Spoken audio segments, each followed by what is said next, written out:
Ce sera non, non à l'indépendance en Écosse. Les marchés l'avaient bien anticipé. 54% pour le non, donc c'est pas une victoire limitée, c'est une victoire large. On a dû attendre 6 h du matin pour avoir des premiers résultats, pour une raison très simple, la participation a été tout simplement record, des taux de 86 ou 87%. C'est très très impressionnant. Alors du coup, les marchés qui avaient déjà anticipé continuent quand même à monter. La livre sterling est au plus haut. Les indices anglais vont exploser à la hausse, c'est la fête. Hier, on a eu des nouveaux records sur l'indice boursier américain. Comme vous verrez, j'en parle dans mon édito. Alors franchement, j'ai pas pu le regarder. Si j'avais un cœur, je vous dirais même qu'il me fait de la peine. Hollande, pendant 2 heures, qui a expliqué que c'était pas facile son boulot. Il avait qu'à pas faire ça et faire autre chose. D'ailleurs, il est toujours temps pour lui de faire autre chose. C'est intéressant. Les Échos, pas mal d'articles aujourd'hui, comme d'habitude, intéressants dans les Échos.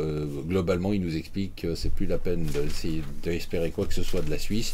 Tous les secrets ont été balancés. Voilà, Alibaba, ça y est, c'est fait. Plus de 25 milliards de dollars levés. C'est la plus grosse introduction en bourse. Première cotation notamment aujourd'hui. On parle de 170 milliards de capitalisation et ça va probablement s'envoler encore de 30% aujourd'hui.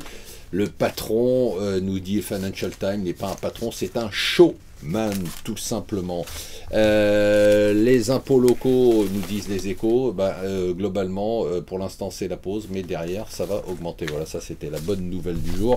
Bon, je sais que ça fait un peu cucu, mais je suis quand même obligé de le dire. Je trouve incroyable le travail que font les humanitaires en Afrique pour soigner les gens atteints d'Ebola ou les accompagner alors qu'ils risquent leur vie au quotidien. J'avoue que je me sens tout petit à côté. Un dossier incroyable dans les Échos, ce sont les retranscriptions des réunions de la Banque Centrale Américaine juste après la faillite de Lehman Brothers. C'est juste fascinant, absolument incroyable. Et ce soir, on va en parler notamment dans C'est votre argent sur BFM Business. Et ce match entre les fonds en euros et les fonds euro croissance, est-ce que c'est le bon produit? Est-ce qu'il faut investir dessus? On en parlera. En attendant, restez avec nous sur Mon Financier.